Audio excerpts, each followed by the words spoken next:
I call to order the September legislative meeting of the Media Borough Council. Please stand and join me in the pledge to our flag. I pledge allegiance to the flag of the United States of America and to the republic for which it stands, one nation, under God, indivisible, with liberty and justice for all.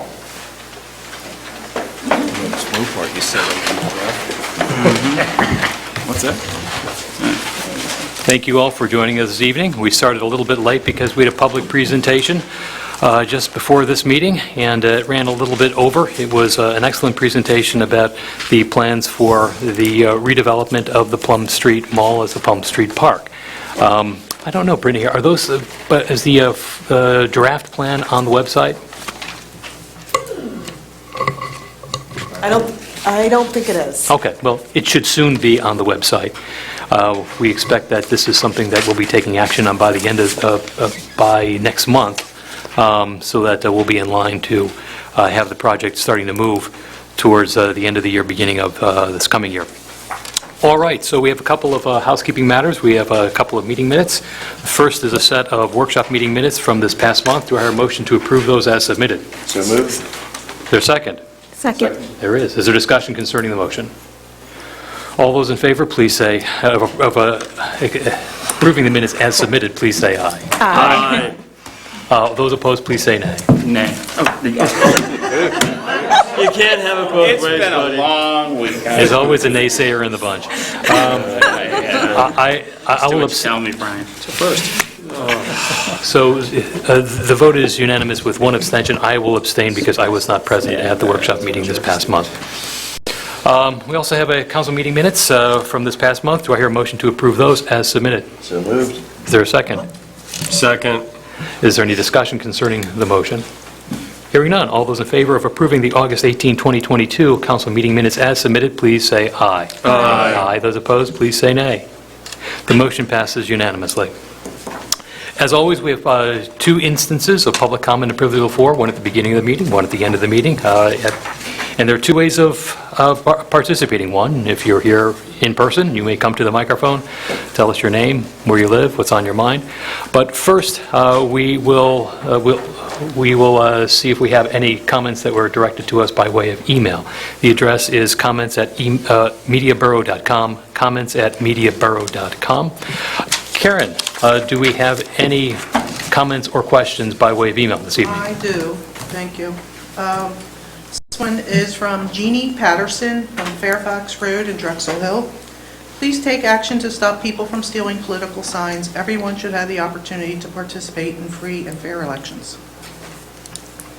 And we agree. If there's, if anyone sees or knows of political signs that are being taken off of property, then please contact the local law enforcement agency. If you're in media, that would be the Media Borough Police. All right. Anything else, Karen? No. All right. Is there anybody who's present who wishes to address council? Please, if so, please come to the microphone. Tell us your name, where you live, what's on your mind.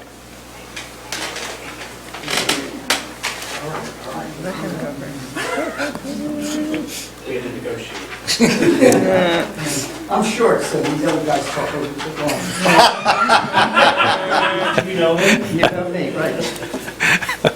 Michael Jordan, 620 North Monroe Street, Media, long-time resident. Brian, what happened to the senior dinners at Spazo's? Isn't it time to start them up again? Us seniors are dropping off like flies. I'd like to get a few more meals paid by the borough.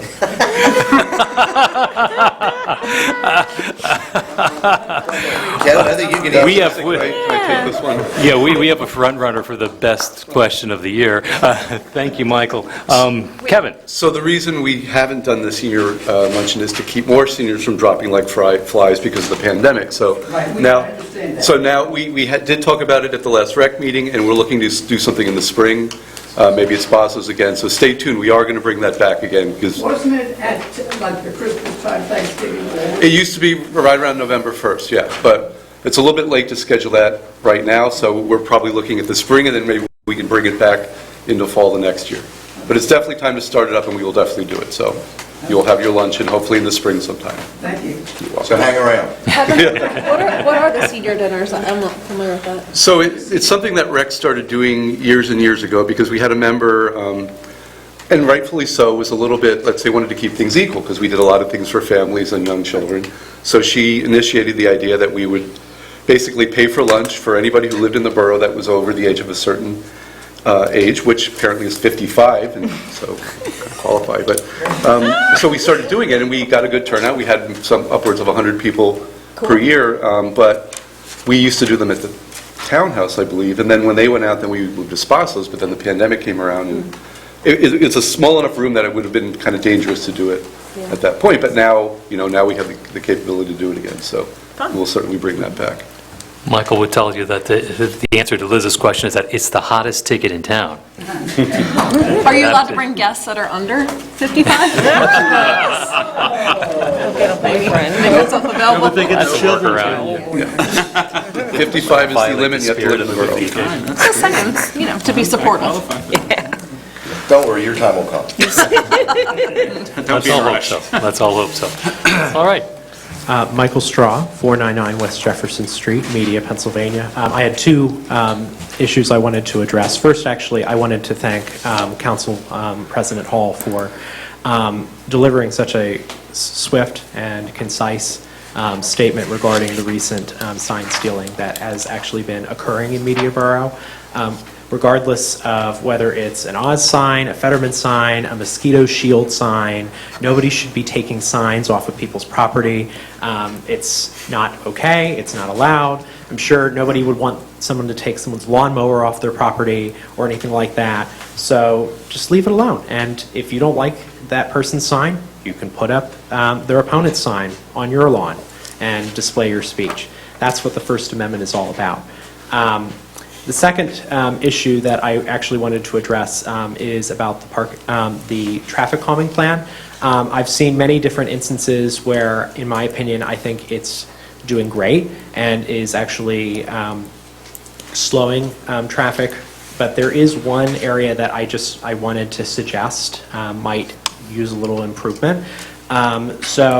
And Peter might know this, or you might have some insight on this. It's the traffic circle over on Edgemont Street in Jefferson.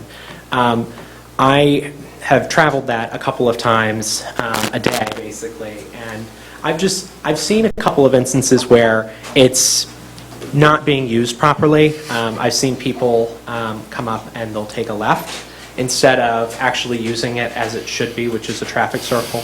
And I see that there are signs that are there that have the circle and designated as such. However, I think the reason why I think people are having a little bit of trouble is there is no lineage to basically show individuals where the vehicle needs to go. And so I feel like some people, if they disregard the sign because it's new and they just see the beams, they look at it as just an obstacle in their way, and they'll just try and proceed to take a left, which I've seen a couple of times now.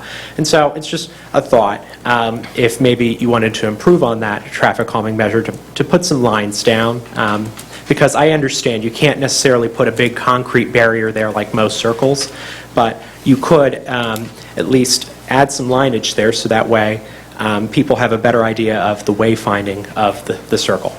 That's all. Thank you. Mr. Messman, our engineer, any thoughts, any comments? Certainly. Again, so the particular measure that is at Jefferson and Edgemont is a temporary measure, and when we do the full installation, it will have what's called concrete mountable curbs. And I think from the very good feedback, positive feedback, and feedback in general that we've gotten from the public and from folks here at Public Comment, we'll be doing more pavement markings, most likely including some lines and some arrows on the surface of the pavement, and also making sure that our signs are visible. Sometimes if somebody's in the middle of an approach and the sign is too far back, they kind of miss the point of how to use the circle. But we've got a lot of good feedback so far, and again, I want to thank everybody who took the time to put together constructive feedback. And thankful. I really think it's a great way to implement a program like this. This is something that we've had on the books now since 2020 or so. And again, in my opinion, the way that this is being handled, not to pat ourselves on the back too much, but I think it's an award-winning approach to implementing traffic calming, instead of just doing it and then trying to clear it up later, is to get the feedback, buy-in, education from the public, and then go and do those final measures. So again, thanks to everybody who did participate in it. As they used to say in the olden days, which were about 15 years ago, stay tuned. Thank you, Mr. Mazin. I actually, Michael, I feel your pain. I drive to work every day on Marshall Road in Upper Darby, and they, in the last 3 days, have totally changed the traffic pattern with no notice, no feedback, no nothing. So thank you for bringing that to our attention, and thank you for getting feedback from the public. And Upper Darby didn't want to answer the phone today when I called. So. Yes, ma'am, please. Good evening, everyone. My name is Mina E. Marizaldi. I am a member of the board at the Philip Jason Memorial Foundation, and I don't live in media. I'm a resident of Horsham, Pennsylvania. What brings me here tonight is, first of all, to introduce myself and to find out a way in which we can perhaps add a name of Dr. Philip Jason around the street that Dr. Jason used to have his office. Mr. Mayor, you're the one who pointed out his office to me when I first came to visit with you a few years ago. And Philip Jason Memorial House has become a symbol of democracy, symbol of many great things.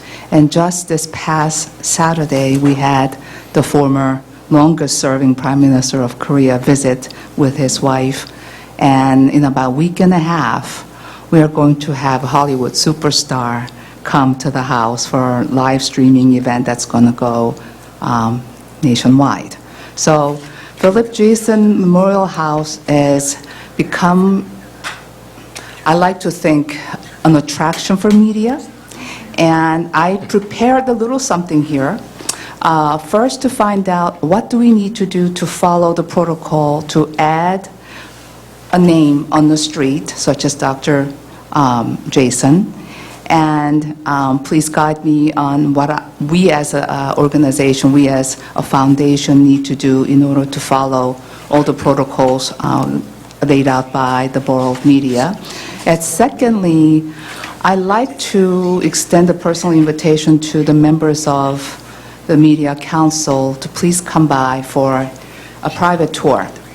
Dr. Jason truly was, if the Constitution was written, well, not if, the Constitution for the United States was written in Philadelphia, a man taught the rest of the world what it is like to live under the rules of democracy. And he taught us how to educate, how to follow our hearts, and also to maintain the dignity of living an exemplary life through his own. And I have a little bit of information here, which I'll leave on this table. My contact information is also here. Please excuse my elementary drawing of a sign. I have an assistant at the office. I don't do that at home. And I realize a little bit of visual will help this council. So I am not asking for the name of State Street to be removed, only to add Dr. Philip Jason Way from Gailey Street, which is the street by his house, to how he would have walked to his office on 330 West State Street. So I'm thinking from Gailey Street to West, is that street or way? The end of the western side of State Street? Is that west?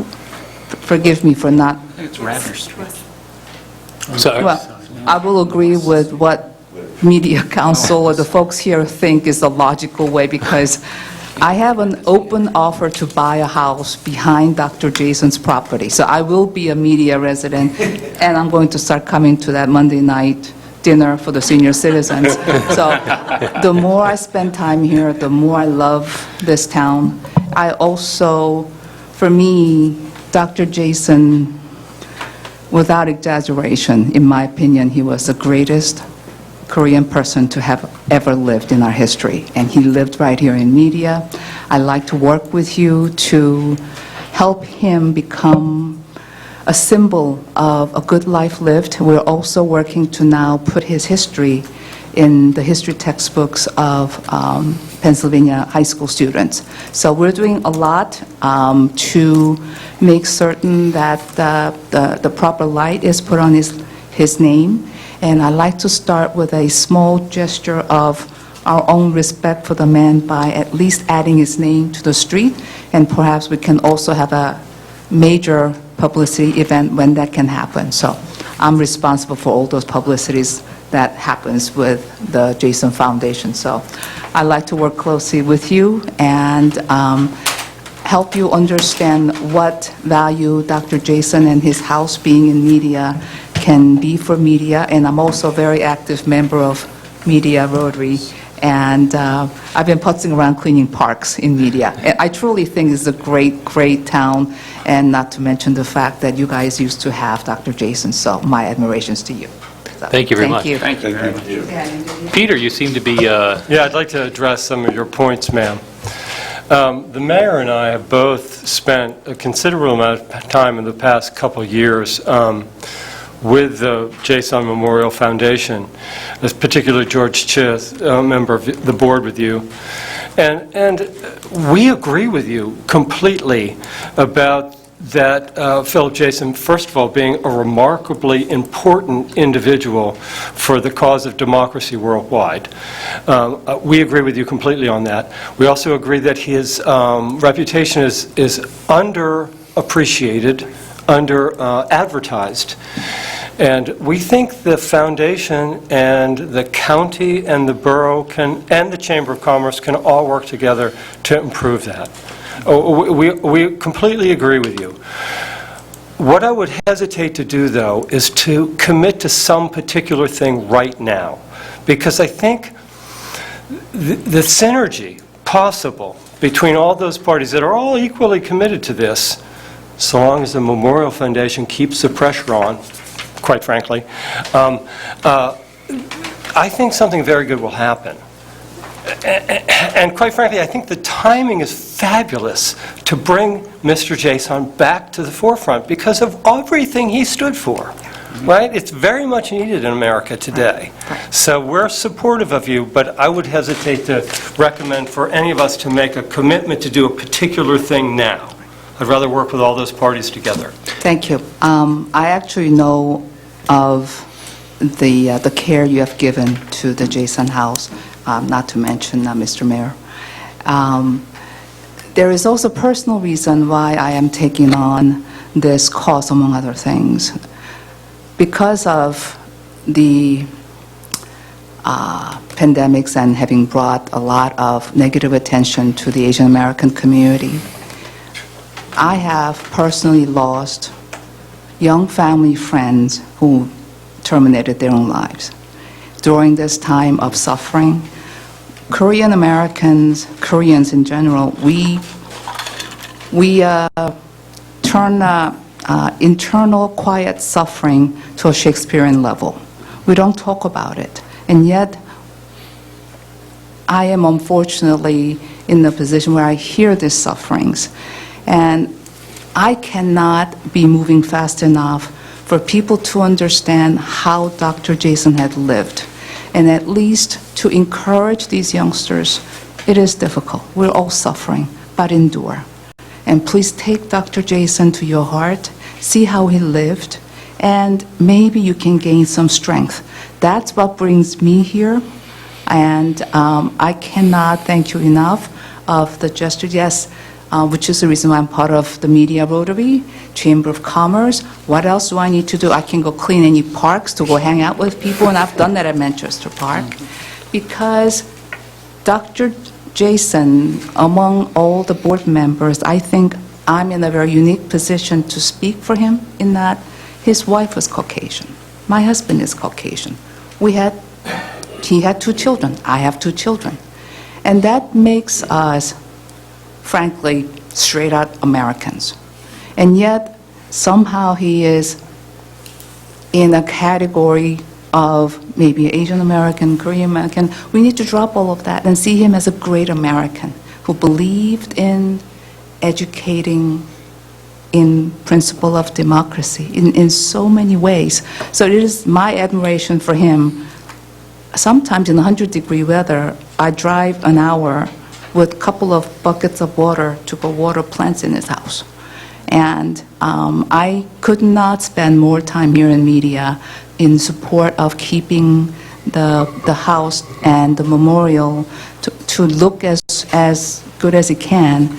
And I'm here. So if you need someone to put pressure on, I mean, I'll even buy you senior dinner if that helps the matter. And, You can go lobby them all. No, They can come- I have made myself available, and I'd like to personally, again, invite all of you for a tour. Please come and learn about Dr. Jason and all the things that he can attribute to educating not only ourselves, but our young people about his commitment to American democracy. So I'll end it there for this evening, and I'll see you next month or next council meeting. Thank you. Thank you. Thank you. I note that right behind us, over my right shoulder, is Jason Street, named for that very man. All right, so anybody else who wishes to address council, please come to the microphone. Again, tell us your name, where you live, and what's on your mind. Walt Baytag, 802 North Olive Street, Media, PA. I'm here basically for the traffic calming devices on the 800 block of North Olive Street. I was here last month. I spoke to Kevin after the meeting, and I spoke to Brittany after the meeting, and I tried to make a phone call to Borough Hall, and I talked to a Mary Ann to get the neighbors to come into the public safety meeting last month.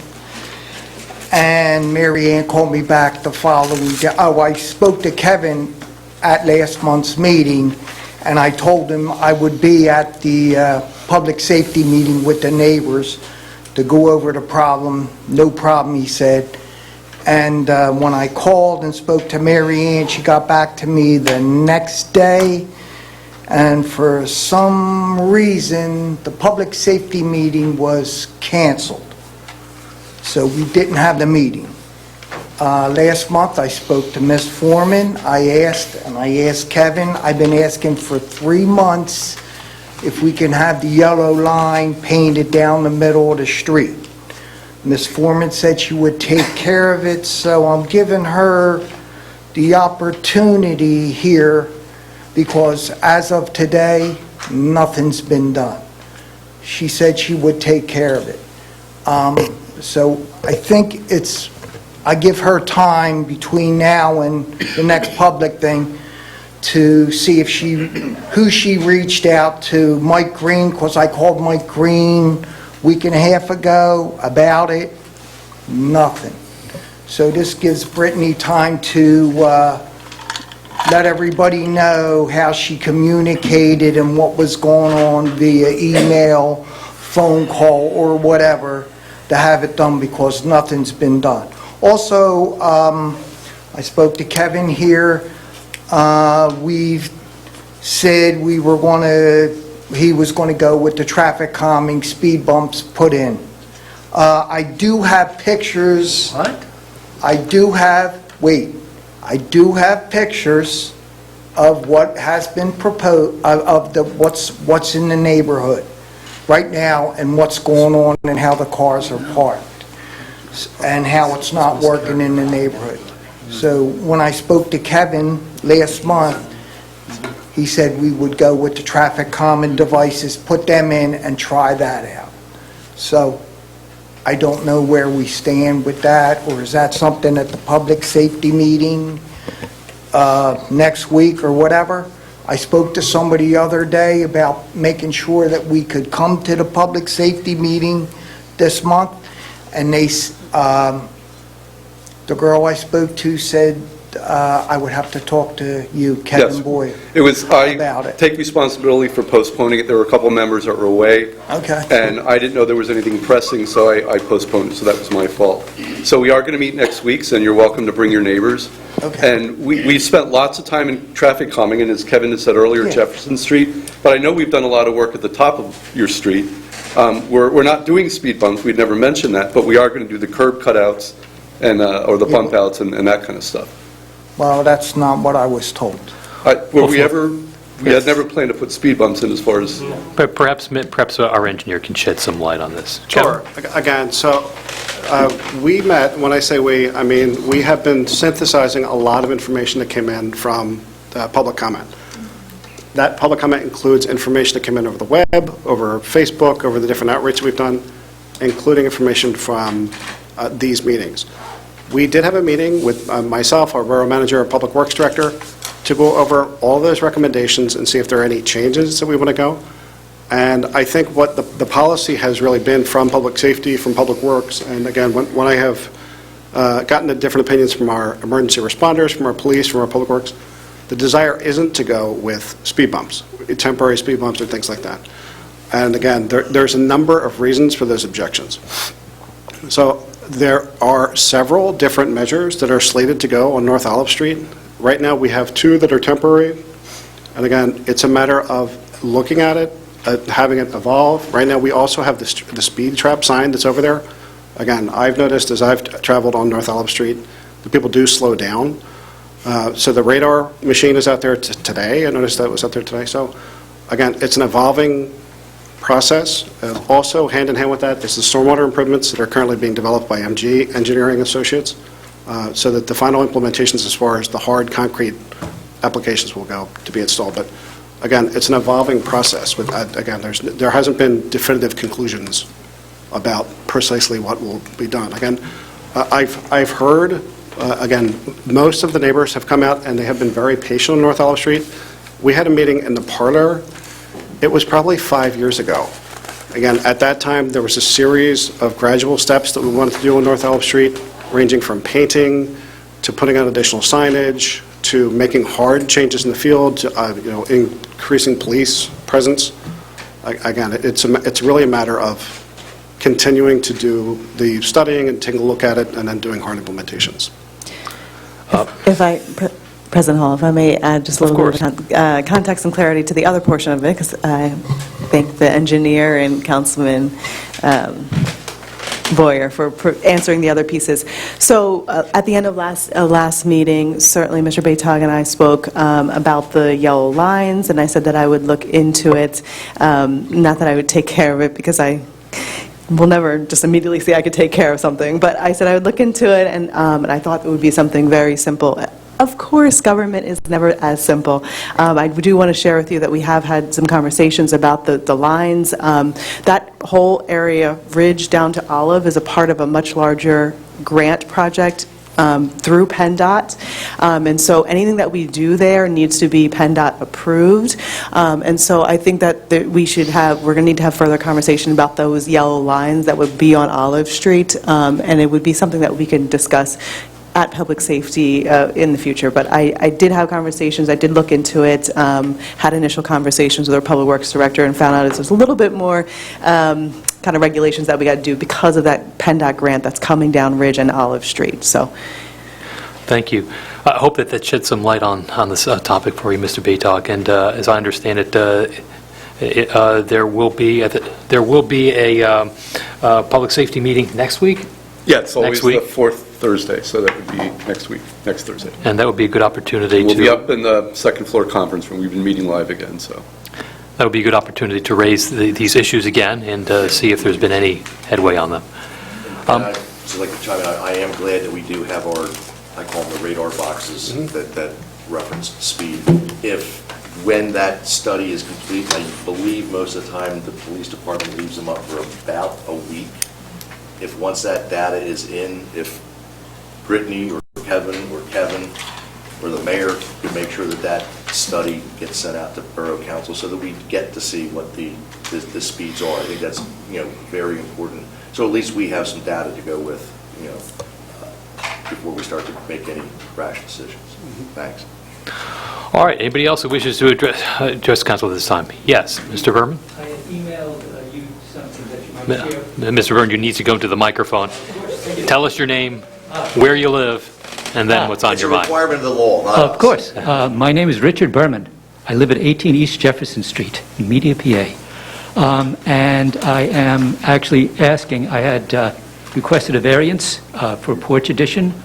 There was an email that I had sent to council a week ago. I don't know if it was shared, so I don't need to repeat it, or I should read it here. So you have to tell me the protocol. I'm happy to do either. It was shared with council.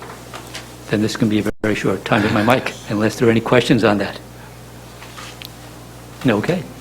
Thank you, Mr. Berman. Of course. Apparently it was very well written and self-explanatory. Right.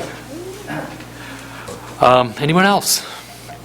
Seeing that there are no other persons who wish to address council at this time, and keeping in mind that there will be an opportunity at the end of our reports, we'll move along then to the Borough Manager's report. Ms. Foreman. Good evening. I do not have a report. Does any member of council have any questions or comments for our manager at this time? Seeing that there are none, we'll move along then to the report of our engineer.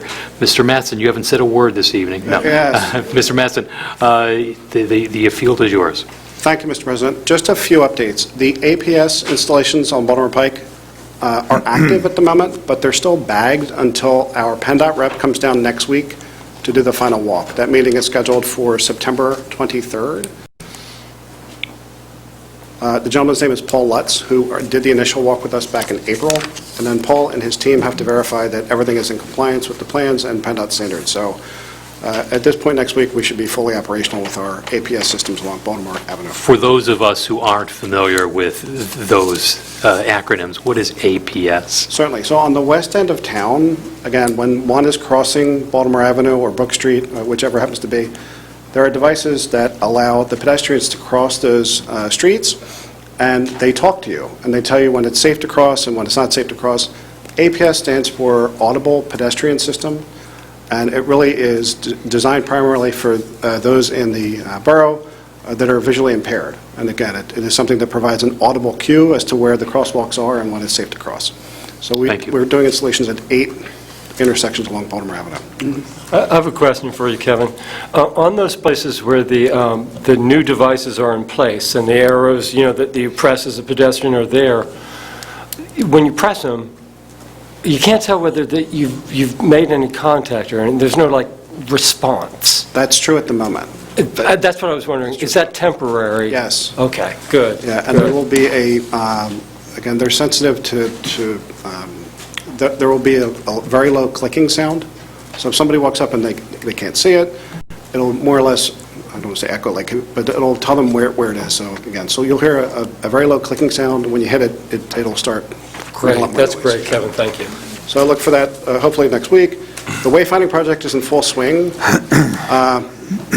Signs are going up, but there is still a lot of need for feedback. So there is most likely, I'll be issuing it's really a field decision memo that will probably have to be routed back to the committee. There's some things are minor, and I feel comfortable making those decisions. Some of them I want some input back from committee. And it really has to do with the final location, orientation of some signs. And they're just field things that I could go do, again, if I were so trusted, but it's something I just want to make sure that we're all on the same page. This is, they're really, they almost seem like minutia as far as field installations, but to me, they're important enough to warrant making sure we do this correctly the first time. Again, the first time. As far as the MS4 Vortex systems, we have the pre-construction meeting scheduled for next Tuesday with the low bidder, JMC Contractors. That work will be taking place this fall. I expect to have that done really probably by early December, but definitely by the close of the year.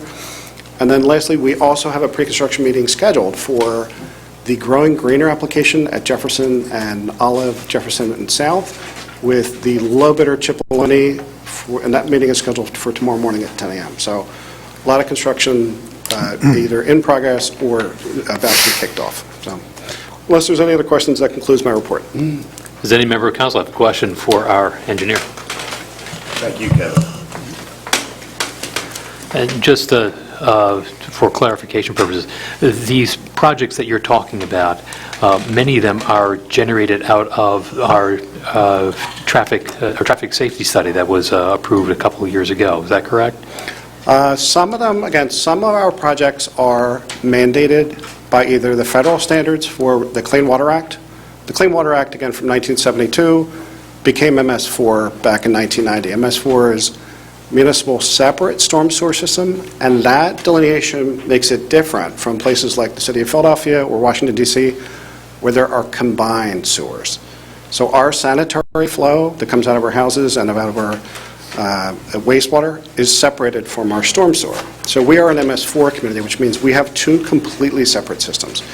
So some of those projects are mandated by requirements from the federal government, from the DEP, from the EPA.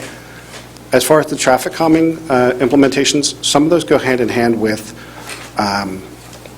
stormwater. Since they're both physical things in the field, the installation of some curbs, the installation of some rain gardens, they serve the dual purpose of both helping with stormwater, but also to alleviate traffic.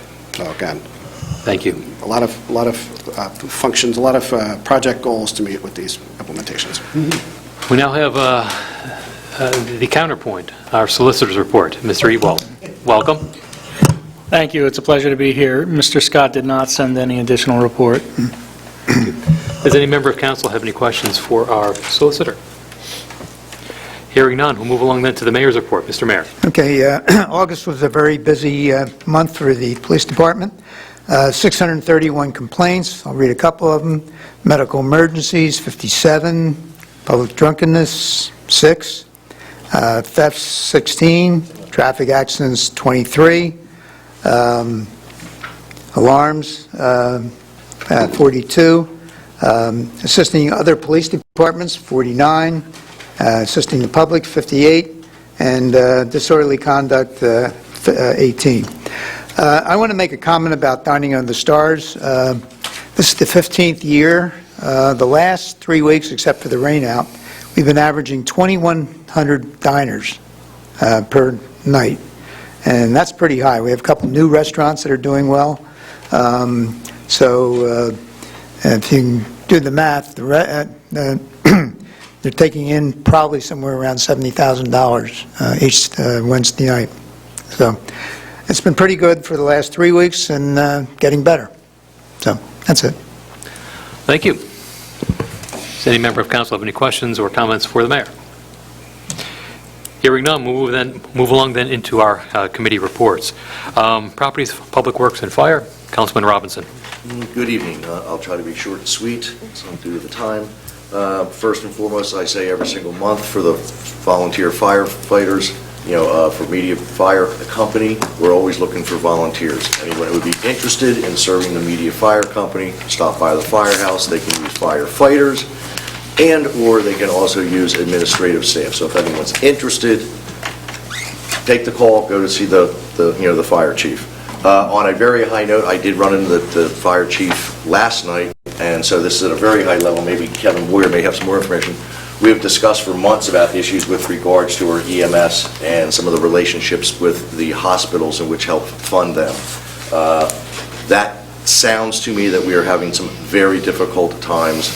We'll be meeting with a group of the fire department, EMS, and other people from the borough shortly to discuss this, but there may be the need that we start to have to look at funding our EMS as well as our fire. Hopefully that will not be the case. Hopefully when I say we, collectively, the communities of Media, Upper Providence, Rose Valley, parts of Nether Providence, might be able to work with these hospitals to see what we can do to alleviate these additional costs for residents. So that's kind of it with fire.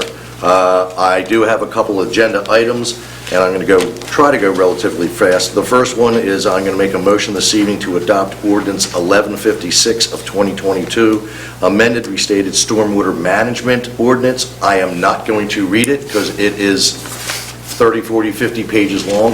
This is, and correct me, Carl, if I'm wrong, this is something that is mandated by the county. All the municipalities in the county will be adopting an ordinance similar to or exactly like this one. So with that, I'll make a motion that we adopt Ordinance 1157 of 2022. Second. 1156. 57. It's 56, you have an old copy. How can I have a whole copy if the number's higher? Never mind. 56. Ordinance number 1156 of 2022. I remain seconded. Thank you. Even if it's a 7 or 6? So we have a motion that has been made and has been seconded. Is there any discussion concerning the motion? Hearing a call for discussion, all those in favor of adopting ordinance number 1156 of 2022 with regard to the amended and restated stormwater management plan, please say aye. Aye. Aye. Those opposed, please say nay. The motion passes unanimously. Mr. President, may I make one comment on that? Of course. Certainly. So that document that Mr. Robinson is referencing is 30 pages long, but it is really, that particular ordinance is really an amendment to a few sections of an existing ordinance that we've had on the books since 2012. Correct. So it's not a completely new creature.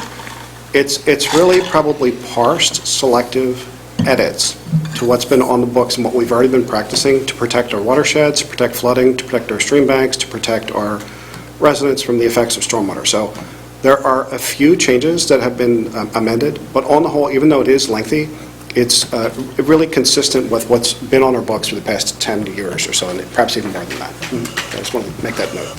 Thank you very much. Thank you. Next on my agenda is the reference for proposal of State Street planters. Brian, before I move forward, you okay with moving forward? Or I know that there was ideas that you wanted to wait until October. I had concerns that if we waited that long, we wouldn't be able to be ready for the holiday season. So. Any member of council can make whatever motion that they wish. I mean, if you want to talk about it before you make a motion, I think that's fine. We had received 3 different, I'm going to say bids for a lack of better words, for people or 3 different companies, florists to come in and do our plantings on State Street. We've had more than one comment that they've kind of looked a little bit on the tired side or not quite as nice as they could be. So we received 3 different bids. The bids were ranging in the $18,000, $19,000 for maintaining 24 planters, doing it 4 times a year. We received a bid recently from Monica Rohoric, who owned Kenny's Flowers for years and now owns the B&B up on 5th and Monroe Street, at a dollar amount of $8,500. I would like to entertain that we move forward with approval of the agreement with Ms. Rohoric, recognizing that it is a seasonal thing. Give her the opportunity to start. If council and or the MBA is not satisfied, we can A, either work with her, or B, we can move on to someone else. So it's not like a yearly or a biannual contract. Give her the first season. I'm concerned that if we wait until October, quote-unquote, supply chain issues, we might not be able to get the planters set up and ready for the holidays, which really starts at the very beginning of November. So I would recommend that we move forward with the agreement with Ms. Rohoric, recognizing that in the future, if we're not satisfied, we have the opportunity and ability to move on to somebody else. And my concern was, Paul and I had a conversation about this, and I'm fine with this upcoming holiday season. I am mindful that we do have some time constraints, and it does make sense to me that we could move forward with Monica for the holiday season. My concern was with a year-long contract, and the reason why I had a concern about the year-long contract is because when I looked at the numbers, I had some questions as to what they represented. We had 3 proposals, one of which was for $29,000, another which was for $27,000, and one for $8,500. And of course, I had some questions of why there's that big of a difference. And when you do the math, the per planter cost for the low bidder is $88.54. And we have these lovely new planters, and the idea was that we're going to have these standout features on State Street, and maybe we can do the plantings for $88.54, but I doubt that is so. Plantings that would do justice to the the plantings that would be consistent with the new planters. And I thought that maybe it would make sense if we had some more detail to the proposals, because the proposals that we have really does not list, the low proposal does not list the materials. I have no idea, nor does it provide any pictures. So I thought that maybe if the concern is with the holiday season, let's go with that for now. We can just authorize a quarter of what is being proposed by Monica Rourke, and then in January, by that time, we should have some more information about the 3 proposals, and we can decide which one we prefer for a year-long commitment. That was my concern. So I hear your concern about timing, but I also have some concerns about what exactly we would be contracting for, because frankly, I don't know what that is. And I can agree with you on that. I will say that for anybody who's lived in the town for any length of time, the planters, particularly the holiday planters, up prior to the last maybe 3 years, were done by Ms. Rohork when she was the proprietor of Kenny's Flowers. And I personally think that they were done very well. Do you have pictures of those? Not on me, Okay. but I mean, they've done very well. Okay. I'm fine with that, Brian, if that's where we're going to go. So, I'll make a motion that we provide the agreement with Ms. Rahort for the holiday plantings and sit back down and look at the total project in beginning of 2022 for the spring plantings. Yeah, that's reasonable. Yeah, I'm okay with that. Yeah. I think that's a good That's consensus. a motion. At 1/4 the quoted price? Sure. Okay. All right, there's a motion that's been made, and I don't know in the midst of all of this that there's a second. There is a second, okay? So let's now talk about all the talking that we've done. Yeah, I think all of the comments that just happened should have happened now, but thank you. I think that's a good consensus that we can come to as far as getting it ready for the holiday season so that it's beautified, and then we can revisit it at the beginning of 2023. So I agree to that. I think that's a good way forward. Any other comments or questions? Yeah, I don't think that we need to wait until January. I don't think we need to see the finished product, because that wasn't part of any of the other contracts we reviewed. I think we're just asking, what I'm hearing is we're asking for a fuller proposal with some pictures and a little bit of detail on the supplies. So to me, I think it's, let's approve the holidays today in September, and maybe in October we revisit the other 3 seasons. I don't know that we need to wait until January, because I have the same concerns. If we're waiting till January and it's a seasonal thing, well then supply chain issues, then are we doing holiday things in March? We'll start in October. I'll amend my motion to say we'll start in October. Does the seconder agree to I'm fine with that. amended the motion? Okay. All right, any other comments or questions? All right, then I'll call the question. All those in favor of accepting the proposal for the State Street planters as submitted by Monica Rohork at 1/4 the rate specified for this upcoming holiday season, please say aye. Aye. Aye. Those opposed, please say nay. The motion passes unanimously. Next on my agenda is the approval of an open space plan implementation of the borough grounds. I hate to say this, the word open space bothers me, because this is space that we have. We're enhancing something we already have, which I think is as important, and I believe will allow this property, which I personally feel is one of the gems of our borough, to be more utilized by our residents. So with this plan that we will be doing, and I think this is really great, a pollinator garden that we will be putting in. I first was concerned, I thought it was going to be going near the tot lot, and I didn't think that would be a great idea, but it's going to be on the northern side of the property. But what I'm getting excited is that we're providing some education. These are things that, young parents, young kids come up, they will be able to educate their children with why this is here and the benefits that it's causing to the community, or for the community. Some of the other things that we will be doing here is we'll be making it more accessible to the property that we do have currently. Sidewalks, steps, things of that nature, to make it easier to get from this facility down to the, quote, open space. As well as, hopefully we're going to have some movable furniture. My hope is that furniture moves around the property and doesn't move off of the property. But I think that I'm comfortable saying that I think that will not occur. what it will do is to bring a lot more people to this area to utilize what I think is, a gem of the borough. So with that, I'd make a motion that we move forward with this plan. I second that. Motion has been made, it has been seconded. Is there any discussion concerning the motion? I just want to give credit to Linda Colston of B-City and Mike Green, who really went above and beyond. When the first idea of the pollinator garden came forward, with the B-City approval, we all thought it was going to be a small little garden next to the rock, somewhat close to the tot lot, and, the fear of bees and children, never a good thing.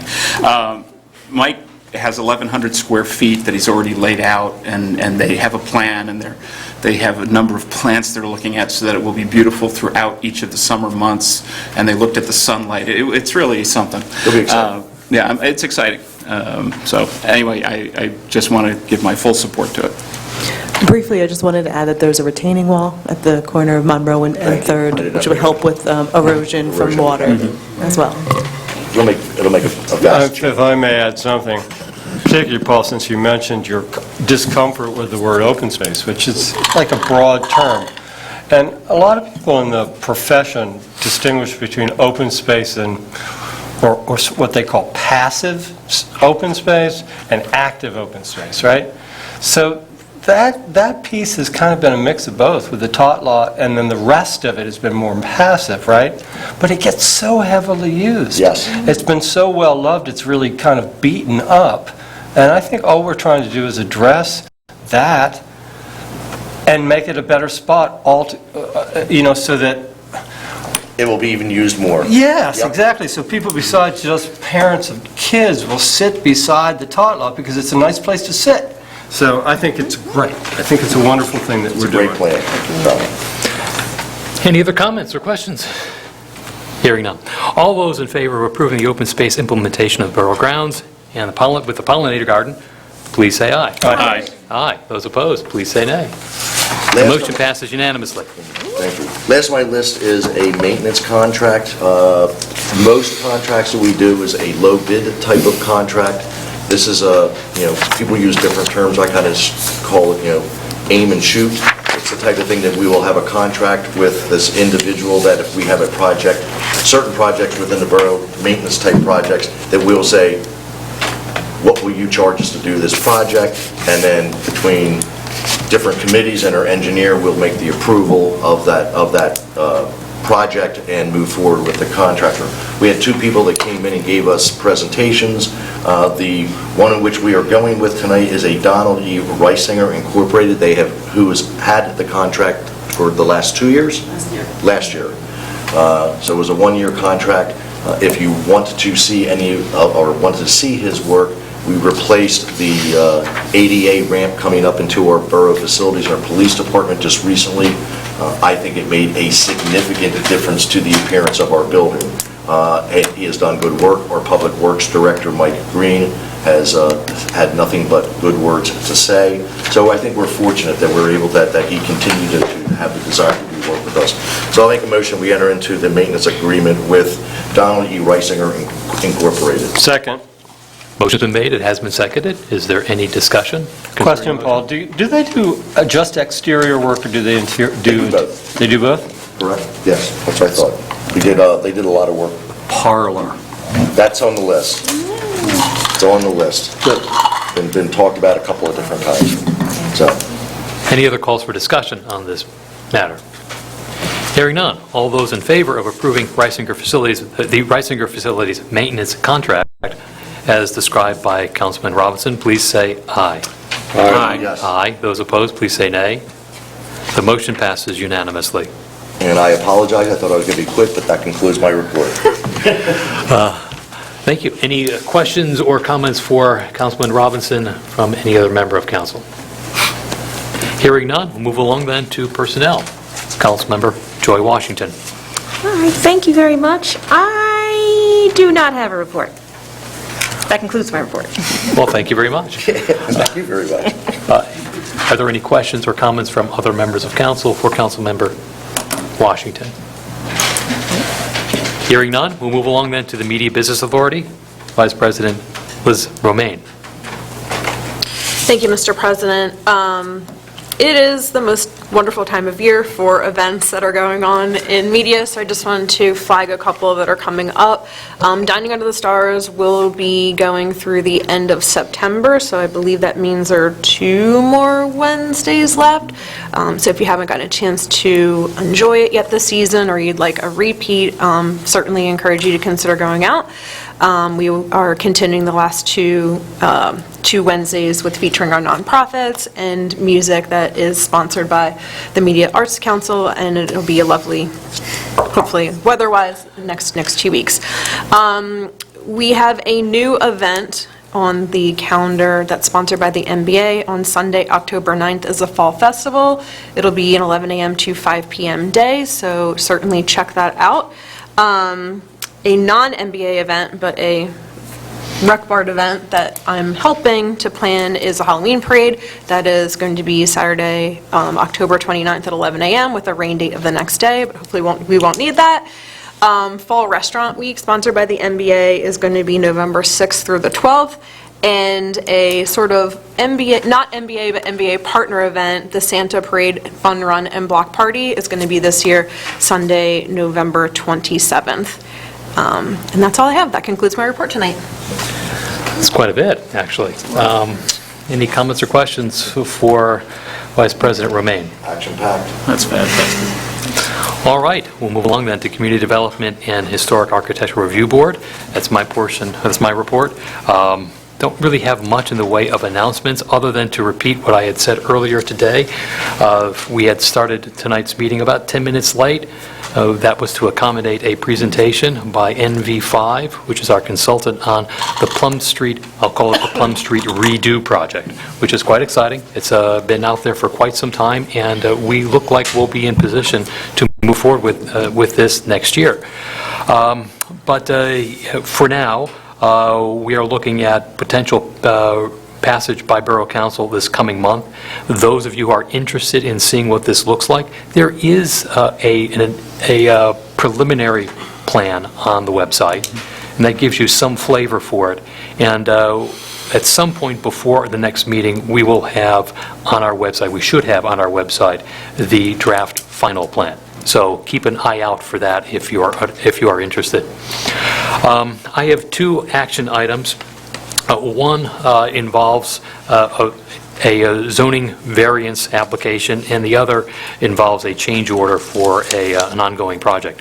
So the first is a zoning hearing board application involving 18 East Jefferson Street. 18 East Jefferson Street. For those of you who need some orientation, if you think about Monroe Street and you're traveling south on Monroe Street and you hit Jefferson, you will see 2 Victorians directly ahead of you. 18 East Jefferson Street is one of those. This is a property that, like many in the borough, that pre-exists our zoning code. And as a result, it doesn't fully comply with our zoning code.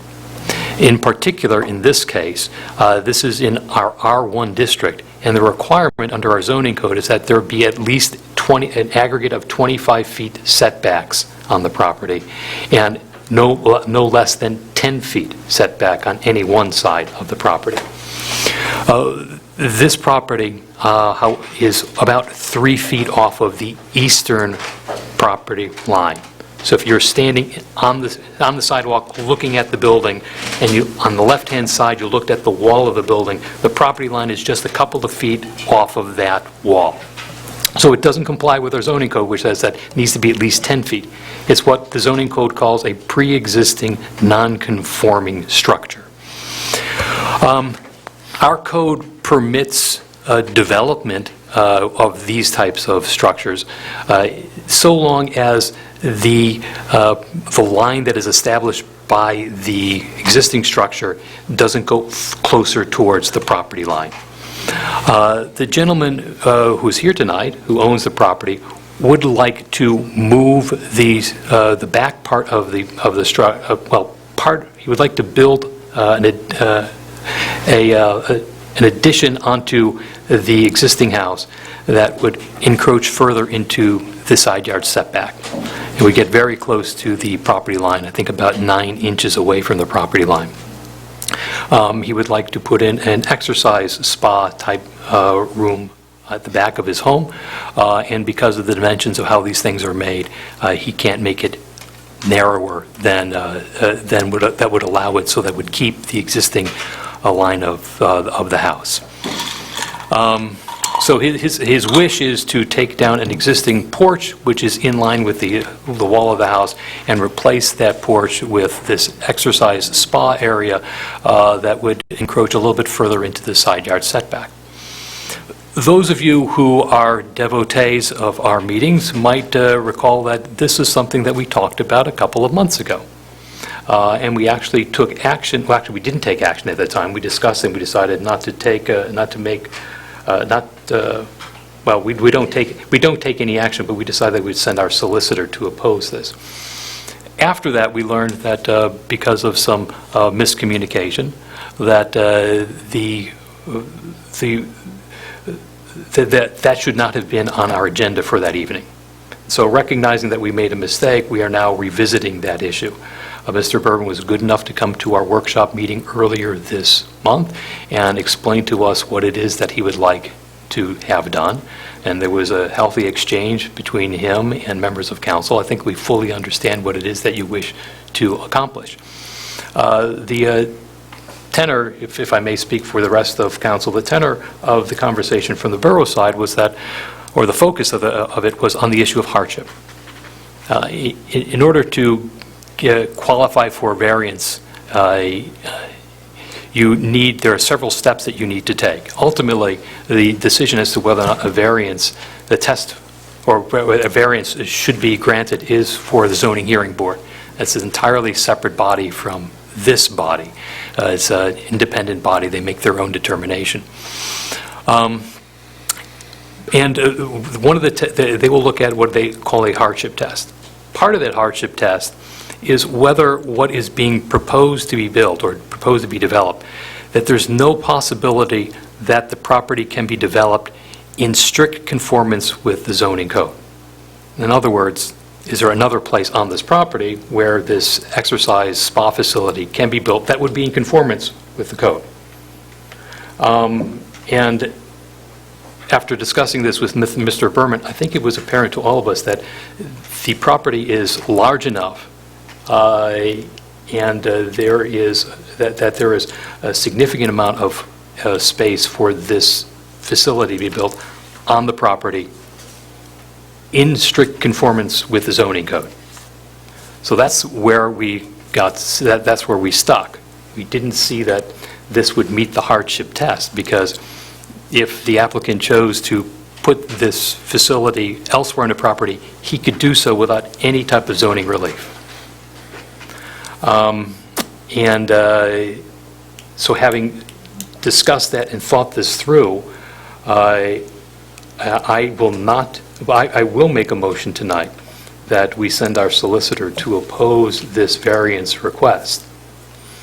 So I make that in the form of a motion. I second. A motion has been made and been seconded. Is there any discussion on the motion? I would like to just reiterate the idea of hardship. We did see your note and the things that you brought forth, but nowhere in there did you bring up the concept of the hardship that you face. I can't vote other than to say we need to send our solicitor to the hearing board to oppose this. I wish you had thought it through and explained how it is a hardship, but that wasn't there. Thank you. Any other discussion on this matter? I feel like I owe Mr. Berman an explanation, because you've referred to me specifically in your, talk to us about your willingness to reduce the size of the porch back to 8 feet, which you had mentioned, I mentioned as being the sort of the minimum sizes of a functional porch.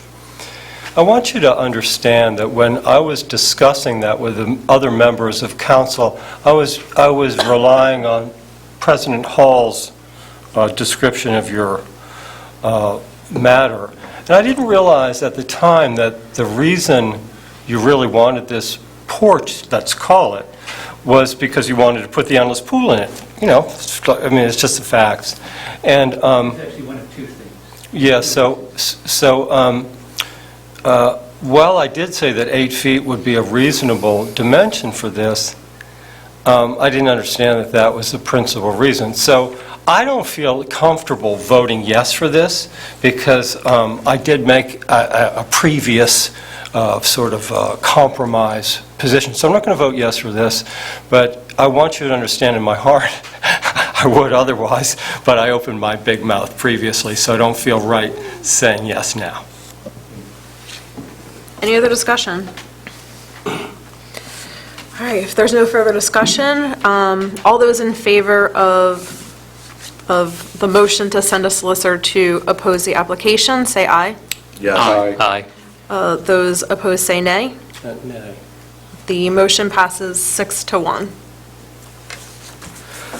The other item I have for action tonight involves approval of a change order for our wayfinding project.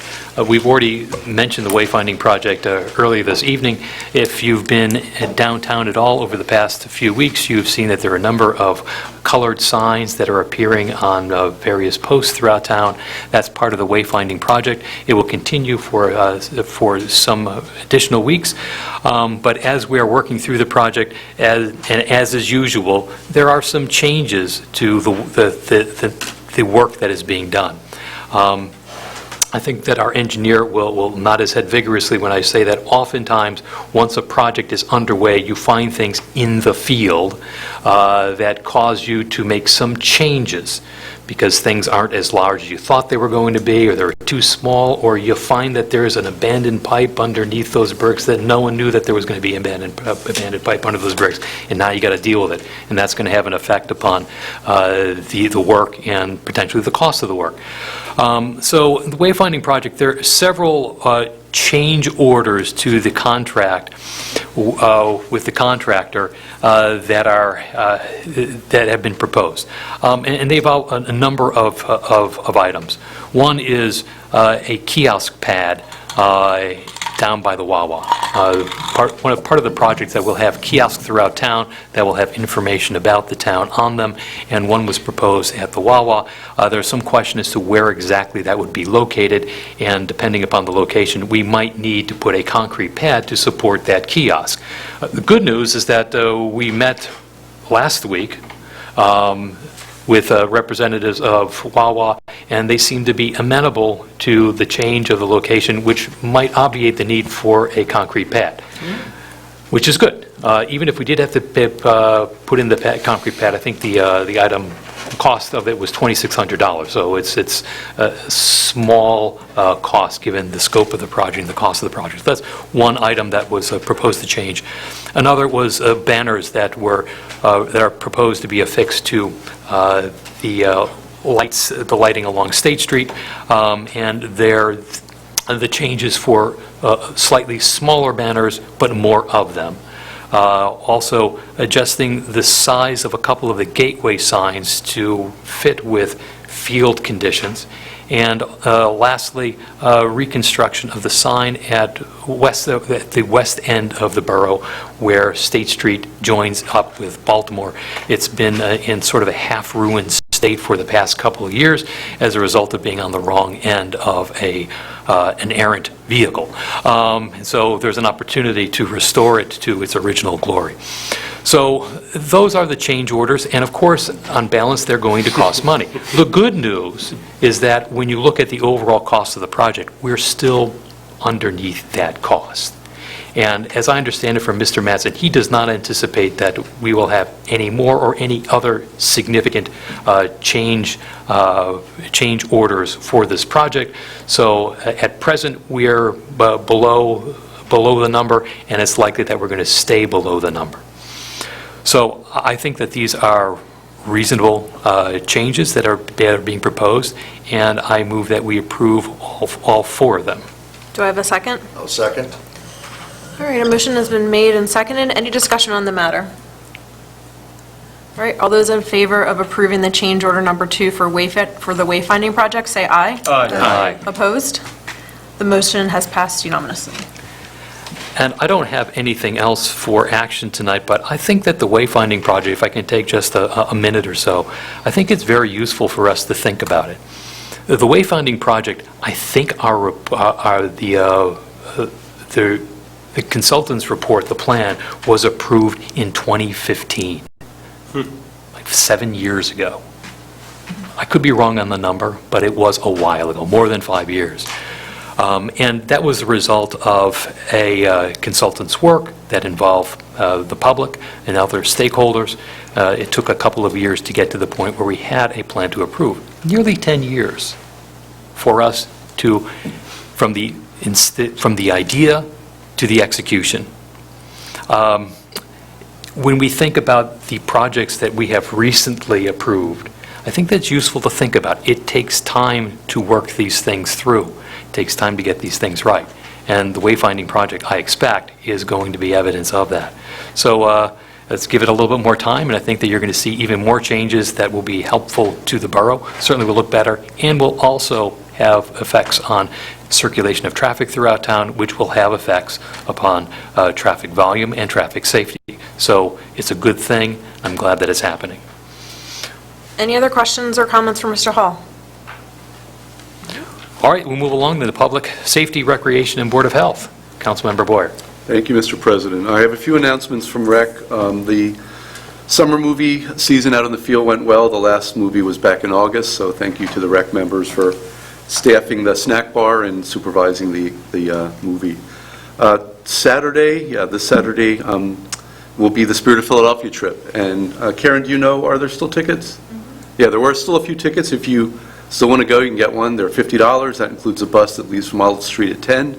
And it's basically a cruise up and down the river with adult beverages. So it should be very nice weather and a lovely day for, I won't use the B word cruise, but it is a adult beverage cruise, let's say. So, Winter Wonderland, we are going to do that. But we have to do it on a Sunday this year because the community center was not available. There are apparently a lot of weddings that are in there. So we will be doing Winter Wonderland on Sunday, December the 4th. And usually the time frame is 12 to 1, but we'll have more details as that approaches. Thank you to Vice President Romaine for the Halloween parade. She says she's helping. I mean, she's pretty much doing all the work with Paula. So thank you for all your hard work. We've got a list together, and we will be there on the morning of the 29th to supervise and have the parade be successful. So thank you for all that. We are going to do a light decorating contest. I believe we did that last year. A little bit different this year for Christmas lights. You should send a recording in. We'll give details of that. We'll work with Linda Rooney to put something on the website. But the idea would be to sending a little recording of your lights, and then the members can judge those, and then select a group to then go out and judge, because I guess they spent a lot of time driving around last year, sort of trying to get things a little bit more organized. So stay tuned for that part. And as Mr. Jordan brought up earlier, we will be trying to bring back the senior luncheon, so that ideally will be sometime in the spring. Stay tuned for that part. As far as action items, I have some stuff from Civil Service. They did meet, and I would like to make a motion that council authorize Civil Service to advertise for full-time police officers. They also need to test for lieutenant and sergeant. Can I do that in the same motion, or does that need to be a different motion? It's probably cleaner if you do it in two different. Okay, so the first motion is to authorize council to advertise, or to authorize Civil Service to advertise for full-time police officers, and I make that in form of a motion. Second. Motion been made, it has been seconded. Is there any discussion concerning the motion? I had a quick question, Kevin. Please. One of the things that we were talking about with the police officers, was the residency requirements and some other things. Was that part of the civil service? My understanding is that they did introduce the increasing the radius to 25 miles. Great. And that would be, I think that's part of what they discussed at their meeting. Thank you. Because it doesn't make sense to have it confined to 5 miles, so we're trying to expand potential pool. And Kevin, just for confirmation, I think that alert listeners might recall that we moved to authorize the Civil Service Commission to advertise for full-time police officers not so long ago. Exactly. Do you mind explaining what came of that? So from that list, we had some very good candidates. We ended up hiring 2 of them, but as of now, there are 3 openings. Three openings on the force, and we don't have enough candidates to satisfy those. Yeah. So we need to have at least 5 candidates to satisfy the 3 positions, and that's why we have to start the civil service process again. All right, unless there are any other questions or comments? All those in favor of authorizing Civil Service Commission to advertise for full-time police officers, please say aye. Aye. Aye. Those opposed, please say nay. The motion passes unanimously. And the other motion is to authorize civil service to commence, not completely understanding how this works, but they need to test for lieutenant and sergeant, so it is to authorize them to offer the test? Yeah, the promotional exams. I'm not 100% familiar with whether your civil service regulations allow for outside applicants or whether it's only internal applicants for promotional positions, but the promotional positions also require testing. Internal. Second. Yes, yeah. So I authorize council to allow the testing for lieutenant and sergeant. Second. Motion is made, it has been seconded. Is there any discussion or comment on the motion? I'm just looking for some clarity. If we have the test, it still doesn't mandate the movement to have someone go with that position of sergeant or lieutenant. We're just offering the test, correct, Mr. Solicitor? I'm not 100% sure if I understand the question. If someone takes the test and they pass the test, doesn't necessarily mean we have to have that position filled. Well, that depends a little bit on your CBA. Typically, the CBA requires, and I'd have to examine yours, a certain number of positions, and if you are below that, then the FOP could, demand that you hire. But unlike with the promotion, with the initial hiring, there are no stipulations as to, you must hire from the top 3 or whatever. You get your choice after they take the exam of which one you want to promote. If I can just say, I know, first of all, our CBA does not have a number of officers listed for one. And then also, I believe I recall you asking this question to Bob Scott the last time, and I believe his answer was, no, it does not. Okay. They're separate. The testing is separate from... Session if you so desire. The testing being separate from the hiring. Okay. Now, Essentially, it's a prerequisite for even being considered, correct? Yeah, you have to pass it, then you can be considered. Right. And apparently it takes a while for the officers to prepare, so the idea is to get this started sooner rather than later, so they have adequate time to prepare for the test. They have to study up. All right, any other questions or comments?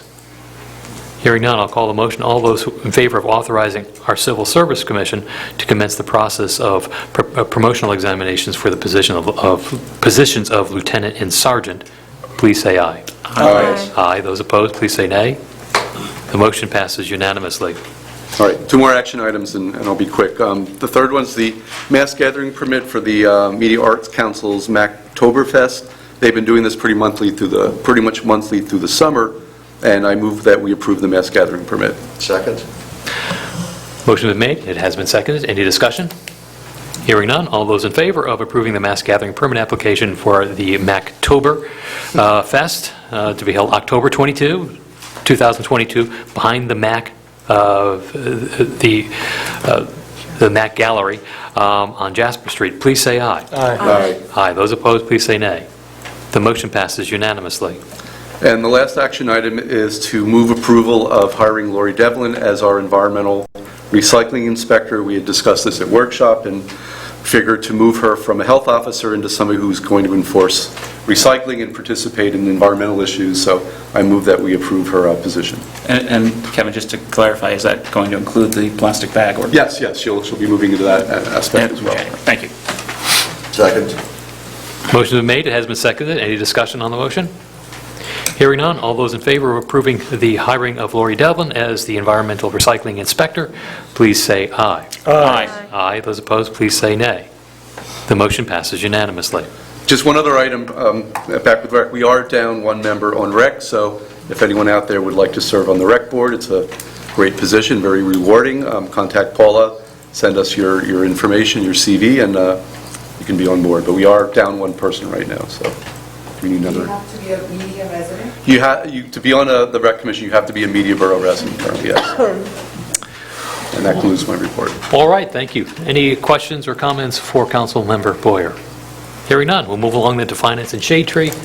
Councilmember Williamson. Thank you, Mr. President. I'll start with the Shade Tree Commission. Just two things.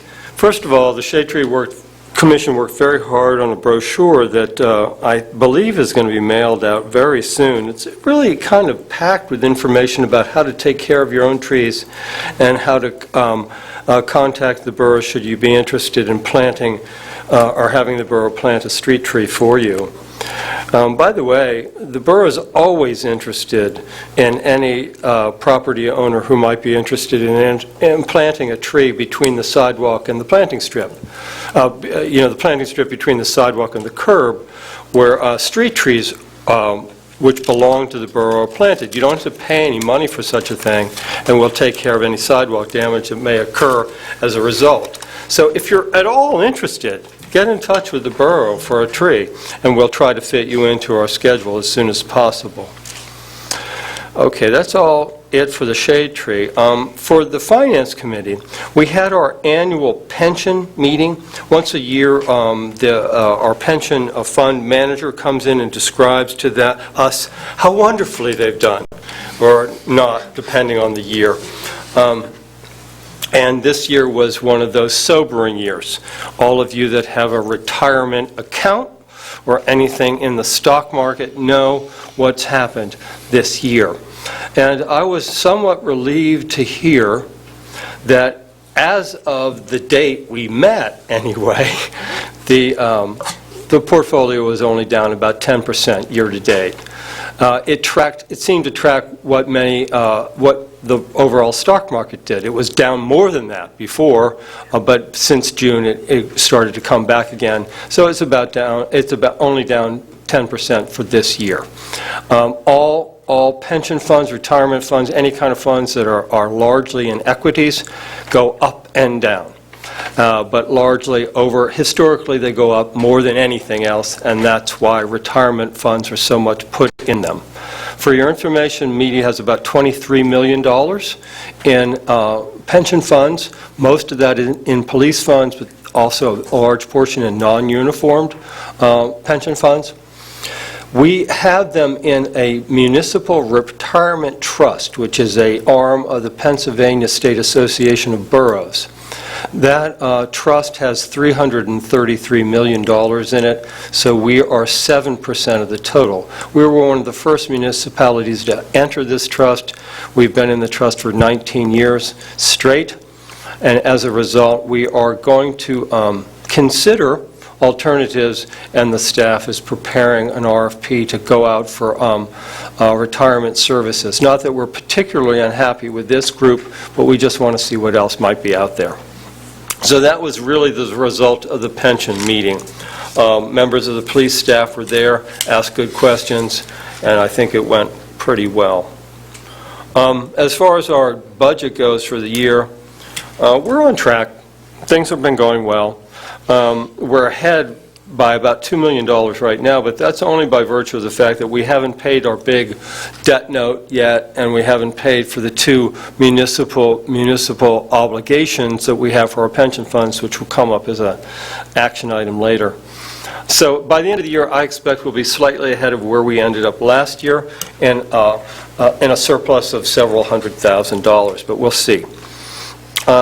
Now, for my first action item, payment of bills, ratifying the bills that we paid in August, we drew from the general fund $269,134.30. From the recreation fund, $13,535.95. From the capital fund, $115,388.56. I move ratification of August's bills. Second. Motion's been made, it has been seconded. Is there any discussion concerning the motion? Hearing none. All those in favor of approving the borough's payment of the borough's bills from the general, recreation, and capital funds in the amount specified by Councilmember Williamson, please say aye. Aye. Aye. Those opposed, please say nay. The motion passes unanimously. Thank you very much. My next item, I believe the key here is to read the numbers involved in these two obligations. I think that's what Mr. Scott would say. So I'm going to note that for 2023, our minimal municipal obligation for the police pension, which we will be paying, is $440,393. And for the minimal municipal obligation for the non-uniformed employees, the number is $0. Is that good? Good We're number. good? Typically, there'd be a motion just to approve that. So I moved that we adopt that, it says adopt, so move approval of those minimal municipal obligations. Second? Well, Mr. Ewald, do you recommend that we do this in two motions or in a single motion? I think you can do it in just one motion. I mean, the one is a 0. No debate on that one. Right. Practicalities hold sway. All right. Okay, I think I made a motion. I think somebody seconded it. Do we Second. vote? Is there any discussion concerning the motion? Hearing none. All those in favor of adopting the 2023 minimum municipal obligation for non-uniformed employees and for our police officers in the amount specified by Councilmember Williamson, please say aye. Yes. Aye. Aye. Those opposed, please say nay. The motion passes unanimously. Small note before I go on, that represents about at least $200,000 less than we budgeted, so it's a net positive to our budget for the year. Thank you very much for the staff for being so conservative on that. Next piece of good news, approval of a renewal agreement for participation in the Delaware County Health Insurance Trust. For all of those that you may be wondering, there is no increase in cost for this year for us to renew this agreement. I move approval. Second. Motion has been made. It has been seconded. Is there any discussion concerning the motion? Hearing no call for discussion. All those in favor of approving the renewal agreement for participation in the Delaware County Health Insurance Trust, please say aye. Aye. Those opposed, please say nay. Mr. President, I need to use myself. They are a client of mine. The motion passes unanimously with one abstention. And a very fine client they are. They provide the medical benefits for our employees. And since we've gone to them, our health costs have been very efficiently handled, I must say. Okay, number 5 is really an initiative came out of the staff, and it's really cool. You guys will all get to see this soon. But Clear to be more transparent with their budgets, how they're spending their money, and that displays it graphically in ways that all of us web literate people have gotten used to seeing it, which might be very difficult for municipal staffers to do otherwise. So the financial staff has looked into this, and they're very keen to start using this tool. The number you see there, the $2,427.50, represents a down payment for this year and a prorated portion of what's left in this year. Otherwise, I think it's just about $5,000 a year, a little shy of $5,000 a year as a subscription, and they will provide all sorts of tools and assistance to help us provide really nice ways to display our budget. So I'd like to approve this. I'd like to move approval of this proposal. I will second that. Motion has been made. It has been seconded. Any discussion concerning the motion? Just a quick question, and I don't know if Brittany or Karen would be the one for this.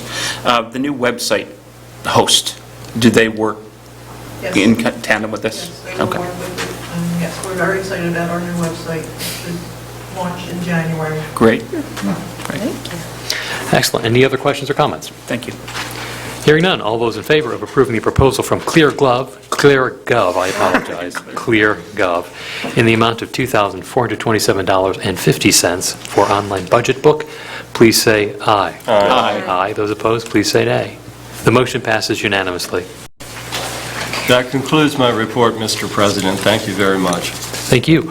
Are there any questions or comments from council for Councilmember Williamson? Hearing none, we'll move along then to Environmental Advisory Council and Library. Councilmember Baykoff. Thank you. I have a lot of updates and one sad business item. Just a note, one event this weekend, the Great Media Garage Sale is coming up Saturday. Thank you. And I look forward to buying other people's stuff. My kids love going around town, buying other people's things and bringing them to my house so that we can sell them next year. So it's really great. There is a map this year online, and is it linked on the website? Yeah. And also in our newsletter. And in the newsletter, there is a map of homes that are participating, except mine, because we weren't on the ball enough to get on there, but that's no big deal. The library announcements, just a couple of them. They've seen a lot of constructive feedback from their survey. They will be getting their appeal letter together, and they hope to have it mailed out by the beginning of October. And the big news, which I think I've mentioned previously, is that they are now fee-free, fine-free, rather. So when you return a book that's late, you may pay a fine, but you do not have to. And that's in keeping with what many libraries are doing. They are they'll be meeting again in a couple of weeks, and we'll see how that's going. Their next meeting is coming up at the end of this month. For the EAC, lots going on there. Budget proposals will be coming in October. We're still working on the Sunoco payments because of absences and other issues. That committee has not met, and going forward, the entire EAC will be making any decisions that I'll bring to you for the spending of that money. There's a street mural painting on September 24th, so be prepared for that as well, with a rain date of October 1st. Again, we hope not to use that. The plastic bag ordinance has gotten a lot of interest from neighboring communities. I was approached by a representative of Upper Providence to take a look at our plastic bag ordinance, and at the most recent EAC meeting, Nether Providence had their EAC president chair come join us to talk about common messaging and branding, et cetera. And I think it's great that we can work with our neighboring communities, and we'll be coming up with the same signing and messaging. It's great. One big announcement, the Rotary Club of Media reached out to our Borough staff, Brittany and Karen Tossig-Lux, about partnering on the purchase of some reusable bags. The bags will be branded on one side for Media Borough, which would include the logo. I just want to make sure, I don't know that we need to vote on that, but that's just something that that you should know about. And on the other side would be a Rotary logo. They're working on bags that are made of jute, a compostable organic material, and we have a vendor that's looking at prices for us. They would be distributed and not sold, and we're trying to figure out whether we want to buy them one for every household in the borough or provide them to the businesses. It's an ongoing discussion at the EAC. If there's any feedback from anyone, please let me know what your preferences would be. Let's see. We talked about the pollinator garden. You want to save the date for May 20th. There will be a garden tour throughout Media Borough. Walt Kressler's very excited about setting this up. He's the chair of the EAC. We're looking for residents to open gardens and volunteers to help orchestrate the event. So if you have any interest in that, if you're a gardener or you know somebody who has got a really terrific garden in the borough, let the EAC know through me or through Walt Kressler, who's the chairman. And the pollinator garden also be looking for a date that will be starting the planting there. They, again, I think are purchasing hundreds of plants to put in the ground, and it'll be a great day. We're trying to get Media Elementary School involved, other local folks as well. The one big announcement, and Brittany, I hope you'll correct me if I'm wrong on this, Bryn Mawr, Professor of Math and Sustainability, has reached out to us, and Karen Tossig-Lux brought forth to the EAC 4 different items. Is it all right to mention them, what they're going to help with? Yes, and I believe I mentioned this at workshop, so I may not be right. unfamiliar with it. Yeah, I think feel free you to talked share. about it at workshop, but this is incredible, though. She outlined the 4. It was brand new, I think, that night. One of the things I'll be doing is analyzing the efficiency of our projects, tracking real savings, updating our Energy Star portfolio for the borough. One group will be determining the diversion of waste at the borough through recycling and composting and seeing how much we are saving for that. In addition, they're going to be looking at what an EV charging station should look like in media and what the costs would be associated with that for charging stations and creating access for residents, and determining if the borough should convert its vehicles to electric-based vehicles based on cost-benefit analyses. So these are, again, students with the Math and Sustainability Department. There's a TA working with them who is going to be working on an independent study looking at the entire sustainability picture and what would be next for the Borough of Media. It's just great. I mean, I was very excited by this because it's a lot of wonderful things that we would want to do that we just don't have the person power to do, and now we do. And finally, I with great sadness, will need to take my one action item and move with great regret the resignation of Addie Chinella. She's served on the EAC since 2010, has been a pivotal part of many initiatives. She's decided it's time to move on. I, for one, will miss her input, her historical perspective, her humor during our EAC meetings. And again, as Kevin said, anyone that's interested in serving on the EAC, this opening will be posted. Give it a few days, or please reach out to Brittany Foreman in the borough office, or apply through the website. Again, I will make that in the form of a motion to accept the resignation of Addie Chinella with great regret from the Environmental Advisory Council for a term that expires December 31st of 2022. Is there a second on the motion? Second. With deep regret. Any discussion concerning the motion? Hearing none. All those in favor of accepting the resignation of Addie Chinella with great regret from the Environmental Advisory Council, a term that expires at the end of this year, please say aye. Aye. Aye. Aye. Those opposed, please say nay. The motion passes unanimously. That concludes my report for this evening. Thank you. The questions from any other member of council for Councilmember Pakoff? Hearing none. Karen, we are going to turn to you. Have we received any email comments or questions since the start of tonight's meeting? No, we haven't. Thank you. Now is the opportunity for any person who's present to come to the microphone. Tell us your name, where you live, what's on your mind. Michael Stroff, 499 West Jefferson Street Media. I just had one quick question.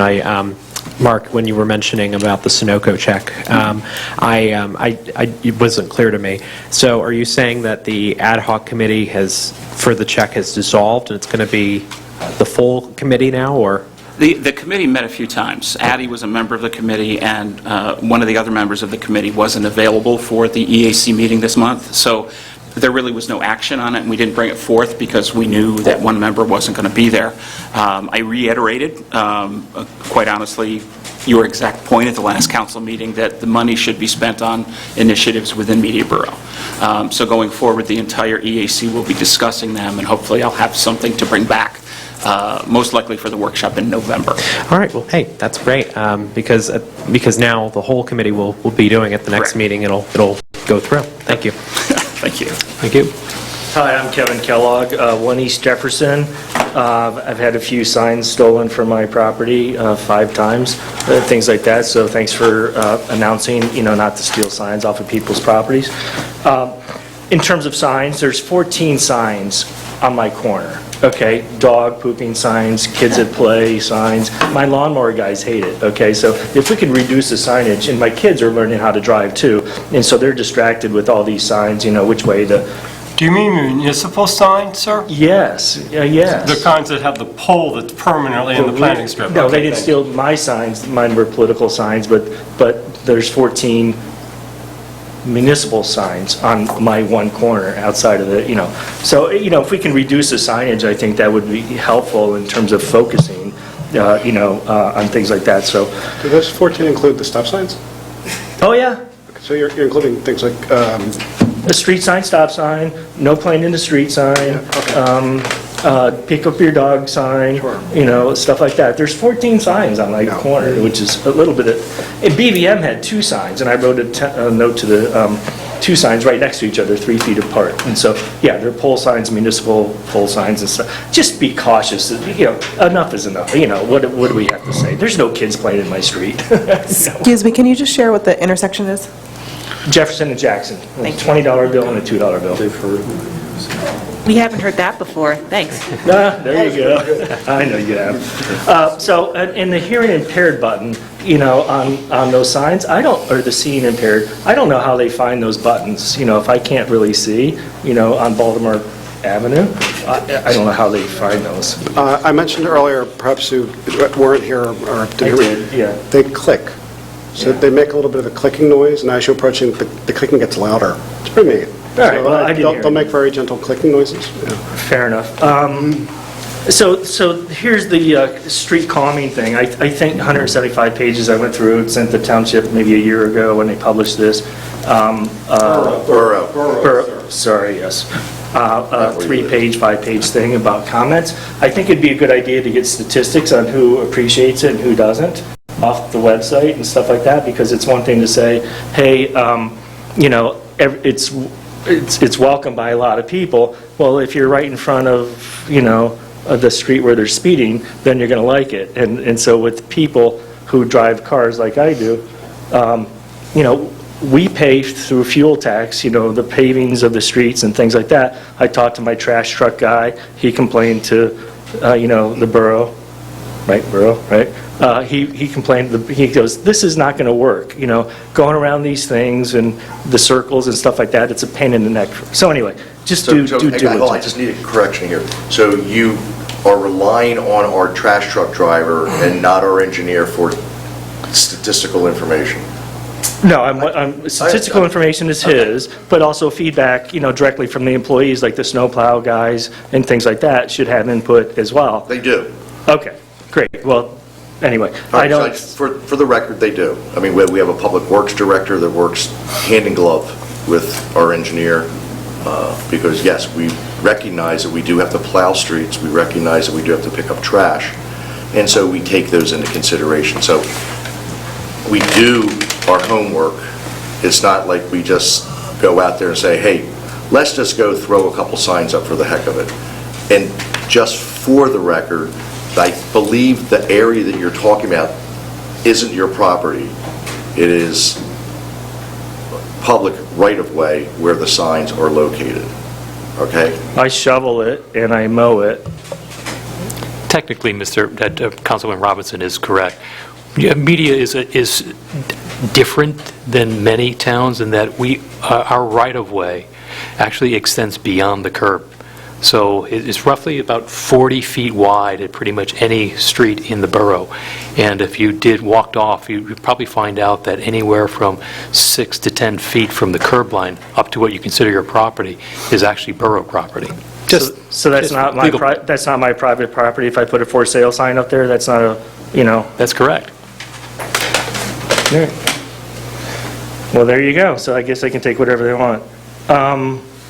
One of the things we talked about was the EMT or EMS folks, and maybe working with Nether Providence and Upper Providence. We have 26 people in our police department. Upper Providence has about a similar number, and Lower Nether Providence has, maybe we should combine those three forces, since we all work together, into one entity as a cost-saving kind of a thing. Might be an interesting conversation that parallels the EMS. Yeah, we have 16 people in the police department, not 16 not officers. Officers not in the department. You have 25, 26 last time I went on the website, so, yeah. Sure. Your idea of regionalization is certainly not new, Mr. Kellogg, and it's one that municipalities across Pennsylvania are considering. It's enormously complicated, as you might imagine, and it's not something that we haven't thought about, so... Okay. Recognize that it's on the agenda. It's a tough one. Well, I heard it with the EMS, and so, since we all work together. Mr. Kellogg, it wasn't that we, the borough, are the only ones that have an EMS unit. So if you're aware of it, and I know that, that we're the only ones with an EMS unit. So it's not that we're going to join in with those others. We service those others. So what I was saying is, we, the borough, will be working with other elected officials of those communities. We are the sole provider. So it's kind of what you were already saying, that we're providing services to the 3 or 4 other municipalities. We just need to work with the other elected officials and representatives of those communities to try to rectify the issue that's starting to occur now. So we do service multiple municipalities. Fair enough. All right, thank you. Thank you, Mr. Kellogg. As I always say, Mr. devil's President, if I in the could just- details. 10 seconds. Yes, Again, Mr. Mattson. Some of the feedback that we got from the traffic calming, again, we had a whole litany of comments, and I could probably cluster them into a series of classes. Some of them were just very complimentary, and that's nice. But that doesn't really provide us a lot of feedback if we're going to make adjustments going into the field, and that's primarily why we set this up. So, again, some of these things aren't, I don't want to call it an exact science because they're just not, but they're specific for our neighborhoods, which have certain restrictions, certain size streets, certain parking areas, certain trees. And what we were really looking for was anything that was going to be helpful, constructive criticism to reach our project goals, which was to calm traffic. Some of the comments weren't friendly. They weren't complimentary. Some of them were, they were just insulting for no reason. Some of them were hostile. And we clustered them like that, but those weren't consistent with trying to get to the project goal. So if there were comments that were, I'll call it antagonistic to the overarching goal of reducing speed, of getting people to stop at stop signs, to calm traffic, we kind of synthesized them to boil down to what is some of the feedback that it provides constructive input for us to make adjustments to the temporary measures we had in the field. So I don't want to paint a rosy picture that everybody fell in love with everything they did. That's certainly not true. Again, in many ways, it's like the comment section of a newspaper or of a Facebook. I kind of felt like I was being trolled with some of this stuff. Some of it wounded me, folks. I got to tell you the truth. I consider myself an artist, and again, this is my craft. But again, some of it was helpful, but some of it was just insults. So again, Welcome to government, the isn't it? new millennium. But yeah, it was interesting. But the ones that were helpful. So I do thank those people. So Thank you, Mr. Mattson. Unless there are any other takers, and I don't see any, I'll entertain a motion to adjourn. Let's do adjourn. All in favor, please say aye. Aye. Those opposed, please say nay. Good night, folks. See you next month.